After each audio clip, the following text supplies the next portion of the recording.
Hello friends, मेरे channel wealth creation में आप सभी का बहुत बहुत स्वागत है। दोस्तों, हमें किसी भी कंपनी का अगर शेयर खरीदना है तो उसके लिए हमें एक ट्रेडिंग अकाउंट खुलवाना पड़ता है। ट्रेडिंग अकाउंट और डीमैट अकाउंट दोनों एक साथ खुलते हैं। ट्रेडिंग अकाउंट वहाँ होता है जो जिसके अंदर हम पैसे डाल के शेयर खरीदते हैं, और डीमैट अकाउंट वो होता है जिसके अंदर जो हम शेयर बाय करते हैं वो उसके अंदर रखे जाते हैं। देखिए, जो न्यू बिगनर्स है उसको जरा मैं सिंपल वे में समझा दूं। देखिए दोस्तों, ऐसा होता है, अगर आप स्टॉक मार्केट में पैसा लगाना चाहते हो, इन्वेस्ट करना चाहते हो, शेयर्स बाय करना चाहते हो, तो आपको डीमैट अकाउंट और ट्रेडिंग अकाउंट दो खुलवाने पड़ते हैं। एक, जब आप अकाउंट खुलवाने जाते हो उसके साथ दो अकाउंट खुलते हैं, एक ट्रेडिंग होता है, एक डीमैट होता है। ट्रेडिंग वो होता है जिसके अंदर आप पैसे ट्रांसफर करके शेयर बाय करोगे, मतलब अपने सेविंग अकाउंट से आप पैसे ट्रांसफर करोगे, उस अकाउंट में पैसे रखे जाएंगे, वहां से आप शेयर खरीदोगे, वहां से आप बिड करोगे शेयर की, वहां पे आप ऑर्डर दोगे शेयर खरीदने का। कहने का मेरा मतलब ये है, ट्रेडिंग अकाउंट वो अकाउंट होता है जिसके अंदर हम पैसे डालते हैं और जहां से हम शेयर खरीदते हैं, और जो हमने शेयर खरीदे वो रखे जाते हैं डीमैट अकाउंट में। जैसे बैंक लॉकर होता है ना, बैंक जाते हैं, हम लॉकर खुलवाते हैं, उसके अंदर हम अपना कीमती सामान रखते हैं, उसी तरीके से डीमैट अकाउंट होता है। तो डीमैट अकाउंट में शेयर रखे जाते हैं, ट्रेडिंग अकाउंट में शेयर खरीदे जाते हैं, वहां पे चर्निंग होती है, वहां पे आप इंटरडे कर सकते हो, मतलब आज खरीदा आज बेचा, ट्रेडिंग कर सकते हो, इंटरडे ट्रेड कर सकते हो। मतलब ट्रेडिंग करने के लिए वो एक अकाउंट होता है, वहां पे स्टॉक लिस्टेड होते हैं, उसको आप रोज ट्रेड होता हुआ देख सकते हो। और एक होता है डीमैट अकाउंट जहां पे शेयर रखे जाते हैं। तो ये दो अकाउंट एक साथ खुलते हैं। तो दोस्तों, मेरा ऑलरेडी एक अकाउंट है एक किसी ब्रोकर के पास, लेकिन वो मुझसे काफी ज्यादा हाई ब्रोकर चार्ज कर रहा है और उसके एनुअल मेंटेनेंस काफी ज्यादा है, एएमसी चार्जेस बहुत ज्यादा हैं। तो मैं काफी टाइम से एक अच्छे ब्रोकर की तलाश में था जो कि मुझे अच्छा टर्मिनल दे, जिसके अंदर काफी अच्छा सॉफ्टवेयर हो, जिसको यूज करके मैं इंटरडे में अच्छा काम कर सकूं। तो दोस्तों, मैंने काफी टाइम में रिसर्च कर रहा था, मैंने काफी रिसर्च की, मेरे सामने काफी सारे अच्छे ब्रोकर निकल के सामने आए जो हर कोई कुछ ना कुछ अच्छा दे रहे थे। लेकिन मैंने एक ब्रोकर को चुना है जो कि मेरे हिसाब से इन सब में से बेस्ट है, जो काफी अच्छी सर्विस दे रहा है, जो कोई हिडन चार्जेस नहीं लेता, जिसकी ब्रोकर सबसे कम है, एएमसी चार्जेस नहीं है जिसके अंदर। तो चलिए आइए शुरू करते हैं हम अपना आज का वीडियो। मैं आपको बताता हूं मैंने किसके पास अकाउंट खोला और उसके पास अकाउंट खोलने का मेरा क्या क्या रीजन थे। दोस्तों, उस ब्रोकर का नाम है अपस्टॉक। मैंने अपस्टॉक के बाद अकाउंट खुलवाया है। मैंने ऑनलाइन अकाउंट खुलवाया, घर बैठे बैठे सारी चीजें हो गई, मुझे कहीं जाने की कोई जरूरत नहीं पड़ी, मेरे घर कोई नहीं आया, कोई फॉर्म नहीं भरना पड़ा। दोस्तों, मैंने इसके बाद अकाउंट इसलिए खुलवाया, एक तो इसकी ब्रोकर सबसे सस्ती है, एएमसी चार्जेस नहीं है इसके अंदर, कोई हिडन चार्जेस नहीं है इसके अंदर, और इसके अंदर मजे की बात सबसे ज्यादा ये है, कल को मैं अपने लैपटॉप पे आप कोई ट्रेड डाल रहा हूं, तो अगर मेरे यहाँ से लाइव चली गई या फिर कोई प्रॉब्लम हो गई, नेट कनेक्शन चला गया, तो ये इनका एक कस्टमर केयर नंबर है, उस पर मैं कॉल करके अपने सारे ट्रेड सेटल कर सकता हूं, या फिर कोई एडिशनल बिड लगाना चाहता हूं तो मैं वो भी लगा सकता हूं। इनकी एक मोबाइल ऐप है, मोबाइल ऐप के थ्रू भी आप ट्रेड डाल सकते हैं, जो कि जिसकी काफ़ी अच्छी रेटिंग है, गूगल प्ले से आप उसको इंस्टॉल कर सकते हैं। दोस्तों, ये तो ही ब्रोकर स्ट्रक्चर और कंपनी किस हिसाब से कस्टमर के साथ डील कर रही है, किस हिसाब से इसकी सर्विसेज हैं। इस कंपनी के ऊपर विश्वास करने का मेरा एक कारण ये है कि इसमें रतन टाटा जी का पैसा लगा हुआ है। रतन टाटा जी को तो सब जानते हैं, टाटा ग्रुप के चेयरमैन हैं, जो कि एक ईमानदारी और सच्चाई का सिंबल है इंडिया में। इसके सिवा और भी कुछ बड़ी कंपनीज हैं जिन्होंने इसमें पैसा लगा रखा है, जिन्होंने अपना कई मिलियन डॉलर इस कंपनी में इन्वेस्ट किया हुआ है। आइए अब मैं आपको बताता हूँ इनका बुकिंग स्ट्रक्चर कैसा है, किस हिसाब से अगर हम शेयर खरीदते हैं तो कितना पैसा हमको इंटरडे में देना होगा, कितना पैसा हमको डिलीवरी में देना होगा, कितना पैसा फ्यूचर एंड एफ&ओ में देना होगा। दोस्तों, मैं एक बात और बताना चाहता हूँ, अगर यहाँ पे आप अकाउंट खुलवाते हैं तो आप यहाँ से म्यूचुअल फंड बाय कर सकते हैं, आप ईटीएफ बाय कर सकते हैं, इंटरडे कर सकते हैं, और डिलीवरी उठा सकते हैं। एनएससी बीएससी में करेंसी मार्केट में आप काम कर सकते हैं, फ्यूचर मार्केट में आप काम कर सकते हैं। अब मैं एग्जांपल के लिए आपको समझाता हूं कि किस हिसाब से अगर मैं इंट्राडे में कोई एक स्टॉक लेता हूं तो मुझे कितना पैसा की ब्रोकरेज लगेगी और कितने का मेरा खर्चा आएगा। एग्जांपल के लिए दोस्तों, मैंने एनएससी का एक स्टॉक लिया है इक्विटी में, आईडीएफसी बैंक। मैंने एक शेयर खरीदा, आज की डेट में इसका भाव 58 रुपीज़ 70 पैसा चल रहा है। मैंने 58 रुपीज़ 70 पैसा पे एक शेयर खरीदा और मैंने 30 पैसे ऊपर इस स्टॉक को बेच दिया, तो यानी कि टोटल मेरा प्रॉफिट हुआ 30 पैसे का। तब इसके अंदर जो मेरी ब्रोकरेज लगी और पूरे खर्चे लगे और मुझे टोटल प्रॉफिट हुआ 21 पैसे का, मुझे प्रॉफिट हुआ, यानी कि टोटल मेरे को नेट प्रॉफिट हुआ 0.21 पैसे का मुझे प्रॉफिट हुआ। आइए मैं और डिटेल में समझाता हूँ आपको ये किस हिसाब से ये चार्जेस लगे हमारे।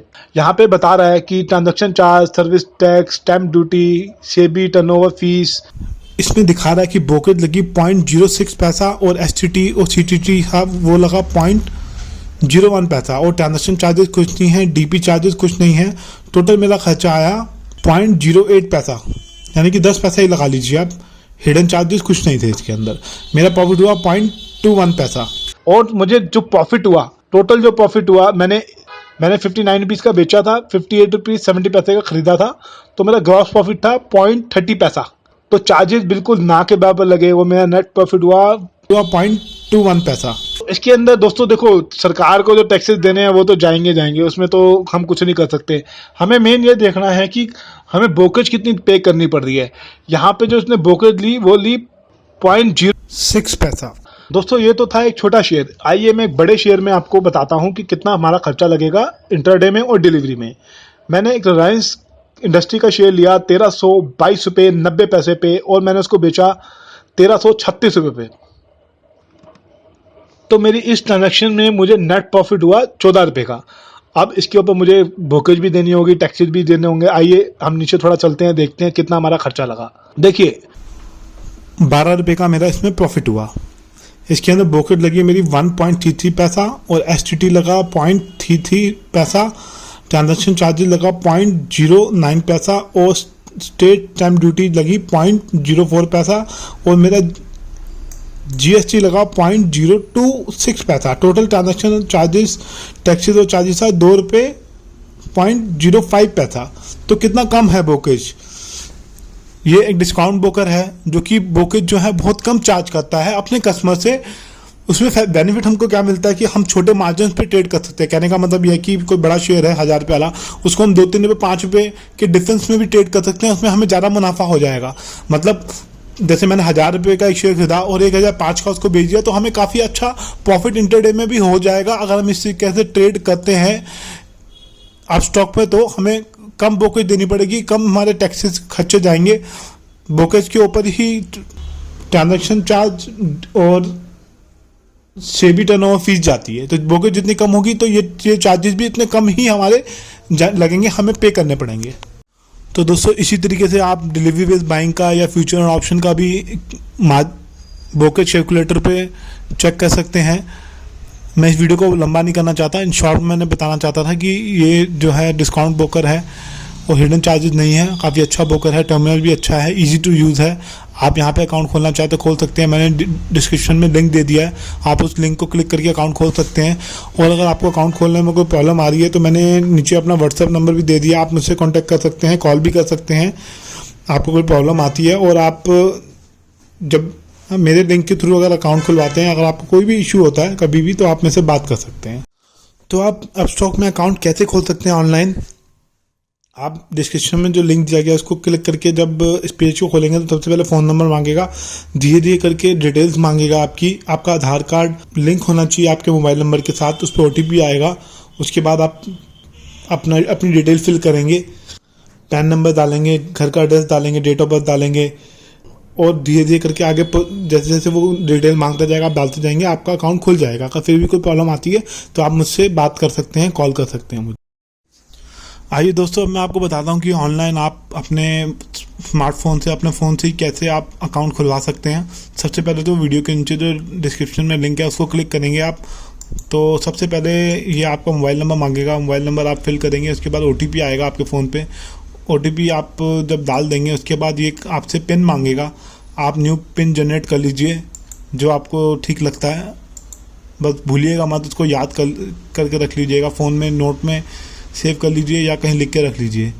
उसके बाद आपको अपना ईमेल आईडी डालना है जिस पे आपको मैसेज आया करेंगे, जो भी आपकी ट्रांजैक्शन होगी आपके डीमैट अकाउंट से रिलेटेड या आपके ट्रेडिंग अकाउंट से रिलेटेड, तो जीमेल आईडी डाल दीजिए। उसके बाद आगे OTP आएगा आपके मेल आईडी पे जो आपने डाला होगा, वो फिल करने के बाद आपको पैन कार्ड की डिटेल और डेट ऑफ बर्थ डालनी है।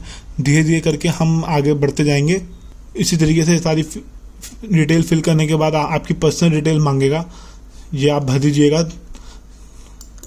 उसके बाद पर्सनल डिटेल फिल करने के बाद आपको सिग्नेचर करने हैं, आप सिग्नेचर कर दीजिए और अपनी फ़ोटो अपलोड कर दीजिए। जो आपके स्मार्टफोन में फ़ोटो होगी आपकी फ़ोटो, वो अपलोड कर दीजिए। उसके बाद आपको अपने बैंक अकाउंट की डिटेल डालनी है, IFSC कोड और बैंक अकाउंट नंबर, कौन से बैंक में आपका अकाउंट है। ये डिटेल फिल करने के बाद आपसे पूछेगा कि आपका मोबाइल नंबर आपके आधार कार्ड के साथ लिंक है। अगर लिंक है तो उसको क्लिक कर दीजिए, उस पर OTP आएगा। उसके बाद आप फ्यूचर ऑप्शन में काम करना चाहते हैं, करेंसी मार्केट में, कमोडिटी मार्केट में काम करना चाहते हैं तो क्लिक कर दीजिए येस और नो, जिसको आप एक्टिवेट करना चाहते हैं। NSE BSE में तो अलाउ करेगा आपको ट्रेड करने के लिए, लेकिन अगर आप फ्यूचर मार्केट में काम करना चाहते हैं तो डिटेल डाल दीजिए। अब यहाँ पे उसके बाद नॉमिनी की डिटेल मांगेगा, किसको आप नॉमिनी बनाना चाहते हैं, आप वो डिटेल फिल कीजिए। उसके बाद हम आगे बढ़ेंगे। मैं जल्दी कर रहा हूँ ताकि आपका टाइम वेस्ट ना हो। बाकी फिर भी कोई प्रॉब्लम आती है तो आप मुझे कॉल कर लीजिएगा। उसके बाद ये आपका आधार कार्ड मांगेगा, आधार कार्ड आप देंगे, आपका डीमेट अकाउंट खुल जाएगा। आपको आधार कार्ड नंबर डालना है। उसके बाद आपके पास OTP आएगा। OTP आने के बाद एप्लीकेशन आपकी सबमिट हो गई है। आप अपस्टॉक की ऐप इंस्टॉल कर लीजिए गूगल प्ले स्टोर से। आपके रजिस्टर मेल आईडी पे जो आपने मेल डाला है उस पर आपके लॉगिन आईडी आ जाएगा, पासवर्ड आ जाएगा, उसको आप जनरेट कर लीजिए। जनरेट करने के बाद आप ट्रेडिंग शुरू कर सकते हैं और इन्वेस्टमेंट स्टॉक मार्केट में शुरू कर सकते हैं। आप अपने ट्रेडिंग अकाउंट में ऑनलाइन कैश जमा कीजिए नेट बैंकिंग या UPI के थ्रू, जिसमें आपको कंफर्टेबल फील होता है। आप पैसे डाल के चर्निंग कर सकते हैं।